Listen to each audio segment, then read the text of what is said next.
Hello, welcome to the lunch edition of MBC News, and you are with me, Evelis Chingambi. Our top stories. Government assures Malawians of enhanced foreign currency reserves. Malawi celebrates John Chilembe Day today. And in sports, Super League of Malawi unveils FDH Bank as the country's elite football league new sponsor.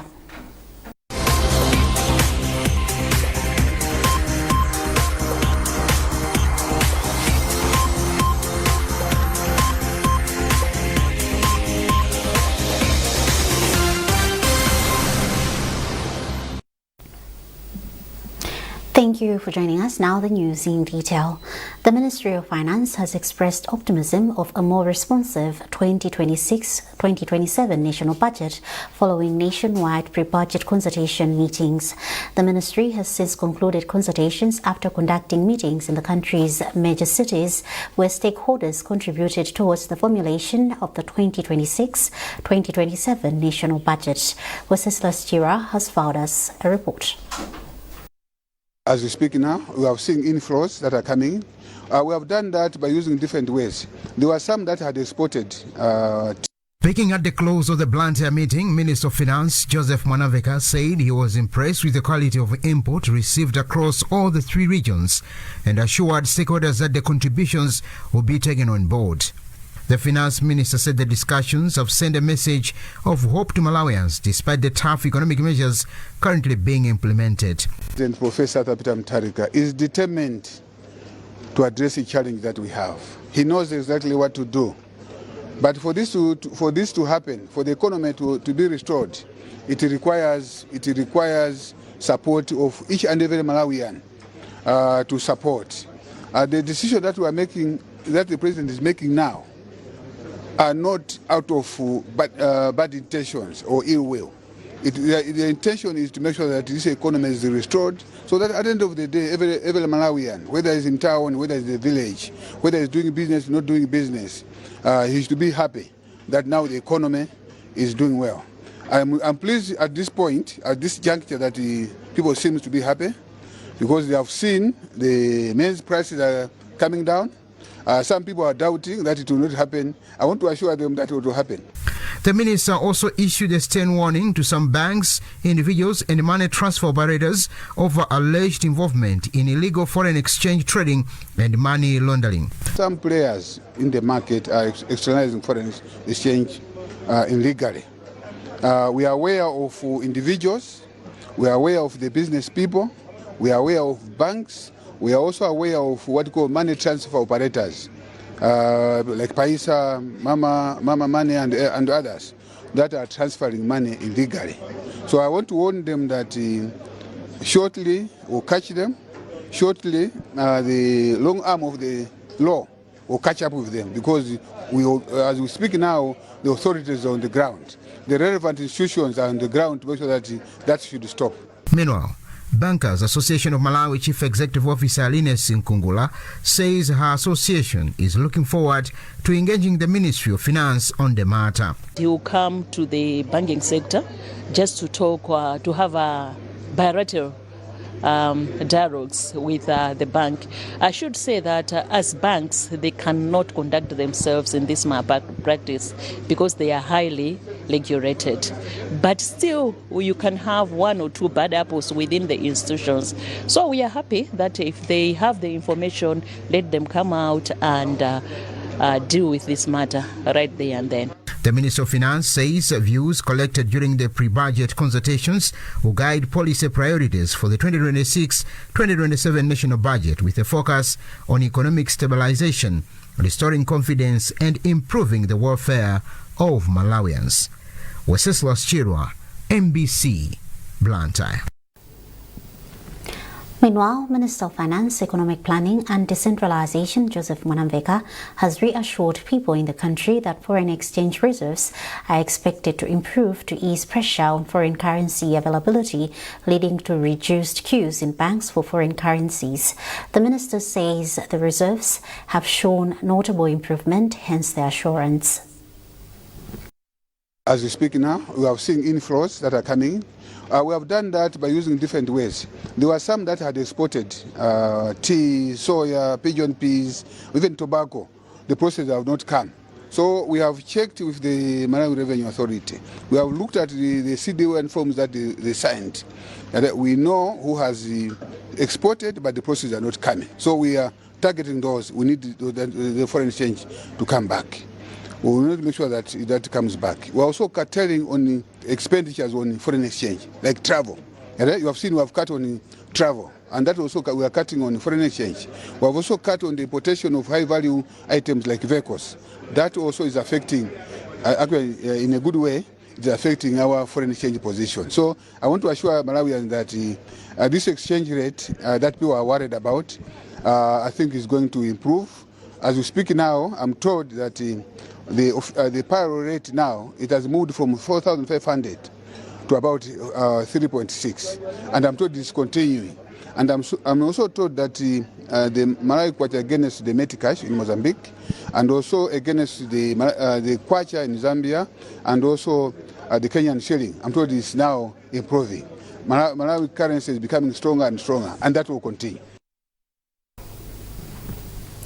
Today is 15 January. This is the day that Malawi celebrates the life of a national hero, Reverend John Chilembe. Currently, a commemoration and a service of worship in his honor is underway at Providence Industrial Mission, PIM, in Chiladzulu. The commemoration has started with the laying of wreaths at the Memorial Tower. A service of worship is underway, and the event is being presided over by the Minister of Finance and Decentralization, Joseph Mwanamveka, who is representing the country's leader, Professor Arthur Peter Mutharika. Chilembe is being remembered as a national icon who led the uprising against colonial rule in 1915, fighting against oppression of the natives. He lost his life in the struggle 111 years ago. The theme for this year's event is "The Lord is my shepherd, I shall not want." Residents of Karonga have described President Professor Arthur Peter Mutharika's first 100 days in office as a ray of hope in the restoration of Malawi's economic stability. They credit President Mutharika's focus on action over rhetoric. Senior Chief Karonga says the president is a man of a few words whose commitment is on the delivery of meaningful development for his people. Hassan Piri reports. Residents of Karonga district are hailing President Professor Arthur Peter Mutharika's leadership, saying he has brought stability to the market and eased the economic shocks. Senior Chief Karonga says Mutharika has stabilized commodity prices, including maize, giving Malawians hope. The stabilization of fuel, maize prices which have really gone down, and also the fertilizer which has really started coming in time. Chairperson of the business community in Karonga, Gordon Gowanyasulu, says the president's actions speak louder than words, with forex availability improving and prices stabilizing. President Professor Peter Mutharika is a man of few words, but actions are the ones that are speaking louder. For instance, we are coming from a fuel crisis where we are spending nights on queues to access fuel. But the moment Professor Peter Mutharika came into power, that fuel crisis is a thing of the past. Secondly, if you are looking at the price of commodities and services, this time a little bit they have stabilized. A renowned Karonga resident, Lighton Mangochi, applauds the Mutharika administration as a force to reckon with and is happy to see it working hard to deliver on the promises addressing food, fertilizer, forex and fuel challenges. As forex, a source of everything, that's why I started with the forex. But we have seen in the agriculture sector, FISB is in control, but the problem is the only officers who are dealing with this. In just 100 days, President Professor Arthur Peter Mutharika has turned things around. Queues for commodities like fuel and sugar are slowly vanishing. The Karonga residents say they are optimistic about the future. President Mutharika was voted to power on 16th September 2025 as the favorite brand of return to proven leadership. Hassan Piri, MBC News, Karonga. Government will launch the 2025-2026 National Forestry Season at Mpata Primary School in Palombe District tomorrow. Minister of Natural Resources Alfred Kangata made the announcement in Lilongwe during a media briefing on the National Forestry Season. More in this report by Madalito Mhango. According to Gangada, this year's National Forestry Season aims to plant 41 million tree seedlings on degraded land and in forest areas. He further expressed the concern over the rising levels of deforestation, saying the trend is exacerbating environmental challenges, including flooding and the destruction of infrastructure. Gangada called on development partners, civil society organizations, the private sector, and other relevant stakeholders to ensure that trees are properly managed beyond the planting stage. The National Forest Season running from December 1525 to April 1526 aims to promote trees planting, forest conservation, and sustainable forest management practice across Malawi. We target to plant 41 million trees, seedlings on degraded land and forests and manage 4,000 hectares of natural regeneration nationwide.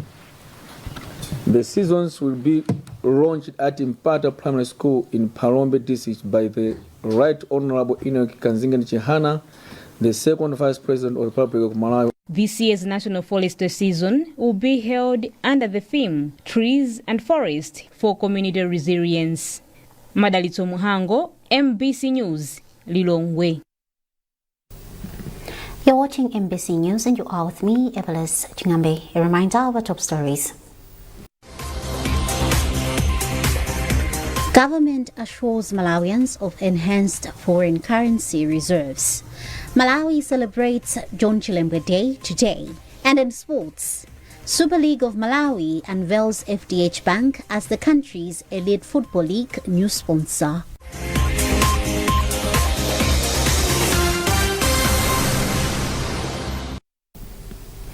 Welcome back. Minister of Agriculture, Irrigation and Water Development, Rosa Mbelezi, has commended the high uptake of farm input packages under the response to emergency and disasters. The initiative is a component of the second phase of the Sustainable Agriculture Production Program, SAP.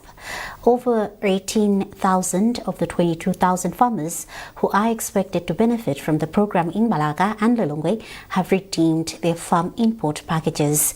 This was revealed when the minister visited beneficiaries of the initiative in the area of Traditional Authority Kalumbo in Lilongwe.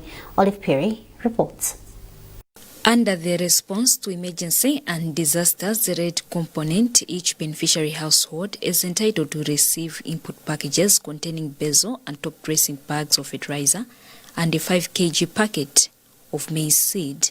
Speaking during the visit, Minister of Agriculture, Irrigation and Water Development, Rosa Mbelezi, expressed optimism that the response to emergency and disaster component will help to end hunger and make the country self-sufficient, as farmers are expected to harvest enough maize. Mbelezi, however, noted challenges such as officers overcharging for farm imports and warned that the ministry will take action against such officers. It's very sad that such a wonderful initiative is being abused very much by our own people in terms of the people that are supposed to assist the farmers to redeem their fertilizer at 10,000 kwacha. I've received complaints about maybe people telling the beneficiaries to add more money than the 10,000 they are supposed to pay. That is also what is worrying me as a minister and the ministry at large, but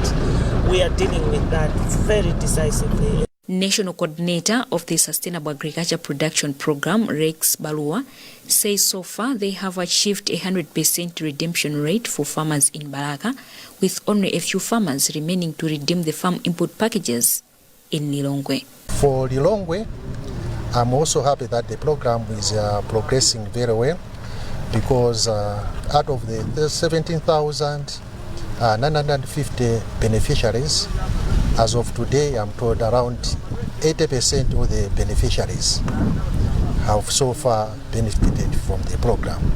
And I'm very positive that by the end of this month, all the intended beneficiaries would have accessed all the necessary inputs that we are providing under this red component.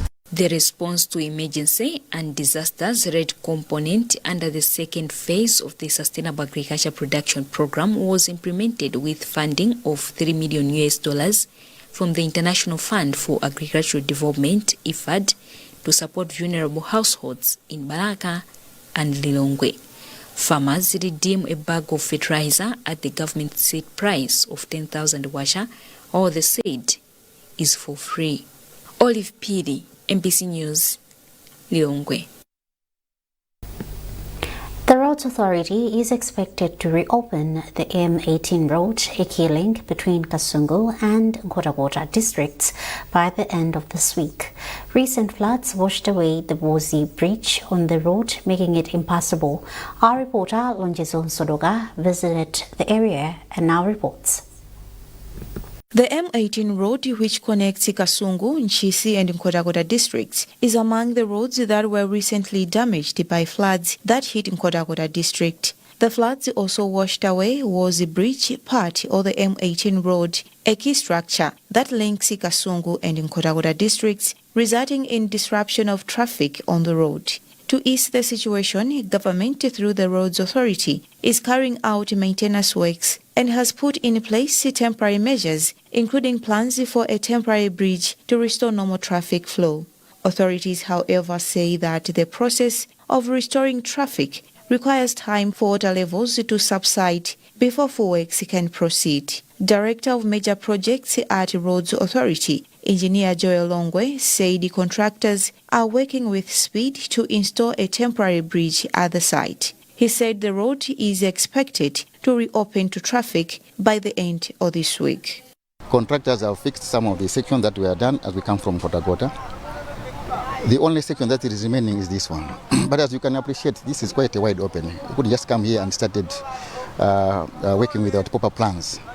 That we didn't want to do, and then after 2 days, this thing is collapsing. So what we are doing here, we are working on a temporary diversion, as we are doing investigations on the opening there, so that we can come up with a proper intervention that is going to withstand the pressure. Contractor has come on the ground. You can see he has got equipment here today. He started coming up with some pipe covers, so that we can open this diversion to traffic.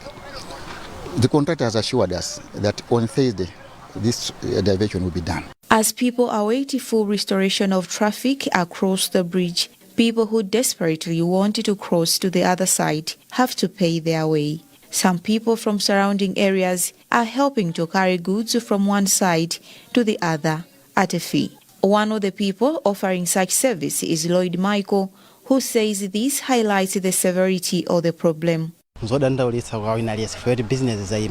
damage of this bridge is very worrisome because business activities have been disrupted. We are facing serious transportation challenges. Some of us are now doing piecework by carrying goods and transferring them to the other side of the road. Although the mobility challenges are affecting many people, for some of us, this has turned into an opportunity. Most bridges and roads in Nkhotakota district were washed away by floods that affected a lot of people. Lonjezo Sodoka, MBC News, Nkhotakota. The Minister of Information and Communications Technology, Dr. Shadrack Namalomba, has congratulated the newly appointed board members of the Malawi Broadcasting Corporation (MBC), urging them to make sure they restore the image of the media house. Namalomba said this during an interactive meeting with the board in Lilongwe. The procedures in this sector have never had an easy ride. they have had a lot of challenges, and particularly in terms of service delivery being poor, some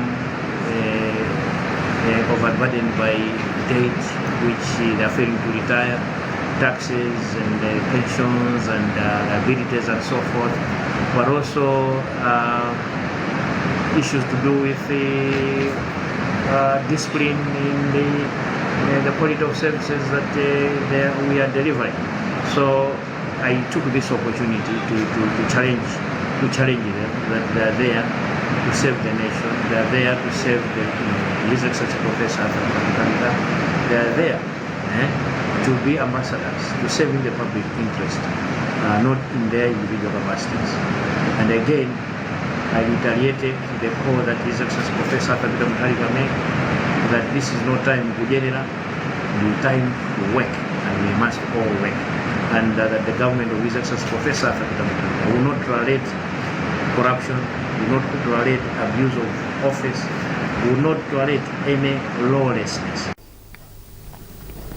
Namalamba notes that embassy does not work to serve a certain party or individual, and that embassy should rather serve the interest of all Malawians while thriving to fulfill the Malawi 2063 development aspirations. Embassy Board Chairperson Benson Tembo assured the minister that the corporation will be professional to deliver its mandate.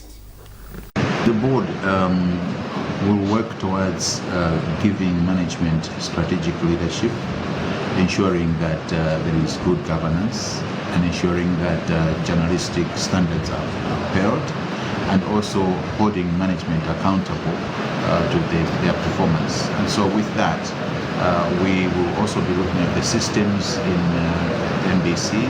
We'll be looking at the policies that are governing MBC and the structure that is available there, and trying to make MBC a conducive place to work and to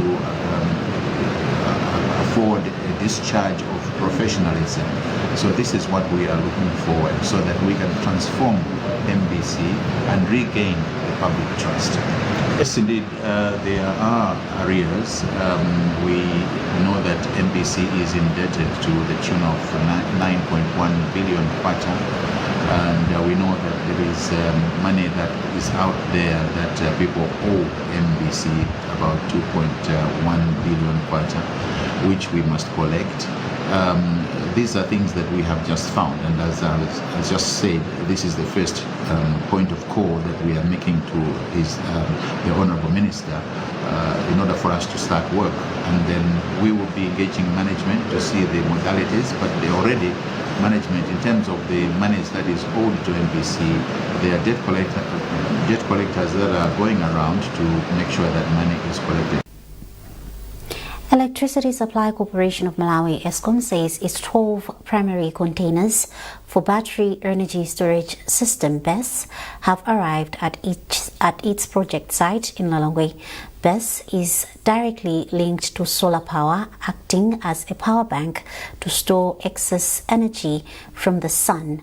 ESCOM's publicist Bilirani Piri said this will help reduce load shedding during periods of intermittent generation. This initiative is financed by the Global Energy Alliance for People and Planet. Mangochi District Council plans to use water vessels to ferry relief maize to food insecure households residing in hard-to-reach areas along the Lakeshore District. Spokesperson for the council, Bishop Whitmos, told Embassy that currently the Department of Disaster Management Affairs (DODMA) and the World Food Programme are finalizing shipping arrangements to transport the food to the areas. This follows mobility challenges the council has been facing when transporting the relief food through road due to poor road network. Francis Banda has far as this report being read by Owen Mavola. As the 2025-2026 Lean Season Food Insecurity Program continues, Mangochi District Council is scaling up efforts aimed to ensure that all beneficiaries receive the aid. The council, through the Department of Disaster Management Affairs (DODMA) and other partners, has resorted to using water transport to ferry food to vulnerable households in hard-to-reach areas. like Makanjira, Lulanga, Chilawi, and other surrounding areas along the lake shore, where mobility is the biggest challenge. Speaking to MBC, spokesperson for Mangochi District Council, Bishop Whitmos, said currently the district has already reached out to over 44,000 households out of the targeted 60,000 households. We have managed to reach out to the largest population with the relief maize distribution under the lean season program. Our target was to reach out to 63,602 households here in the district, and we are excited to say that by now, as I'm talking, we have managed to reach out to about 44,000 households, which represent 70% coverage.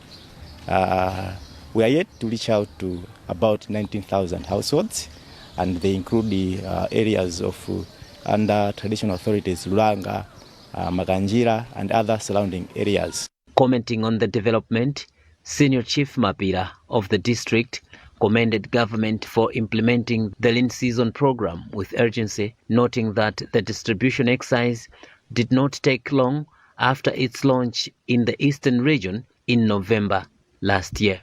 The distribution exercise is going on smoothly. Our expectation was that the distribution will start late January after the launch, but to our supplies, the exercise started immediately. The 2025-2026 Lean Season Food Insecurity Program seeks to support over 4 million food insecure households at national level.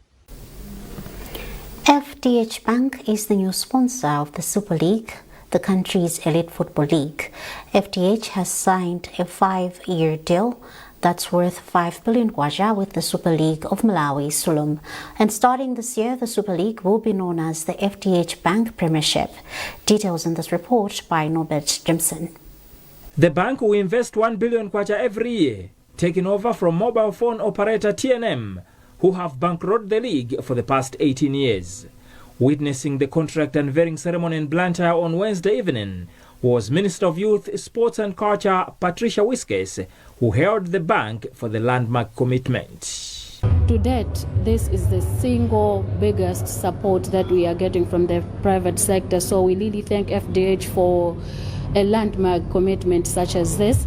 We are hoping that this support will actually improve sport in Malawi. It will change the face of the Super League in Malawi. It will change the professionalism of our clubs, the welfare of our athletes, and the entire football in Malawi. So we are very, very thankful for the support from FDH. FDH Bank Managing Director Noyo Nkulichi then shared the motivation behind the move. For sure, we had to look at how sponsorships are done elsewhere, and we wanted to be different. In so doing, that's why we had to come up not only in terms of the figures, but at the same time, we had to look also at the welfare of the players, and the issue that usually affect players when something happens to them. We thought we also need to cover them in terms of life cover. This is the first of its kind in Malawi, and we are proud to be, the first ones to introduce that. And this was the reaction from a delighted Sulum President Gilbert Mitawa. This is a historic moment, the first of its kind. We never dreamt that we'll reach a stage where the league would be sponsored at 1 billion Malawi kwacha per season, and with an automatic escalation clause of 25% at the end of each season.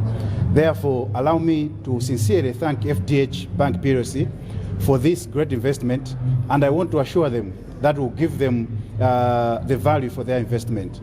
The 1 billion kwacha annual package entails that Super League champions will pocket 200 million kwacha, while runners-up will get 100 million kwacha.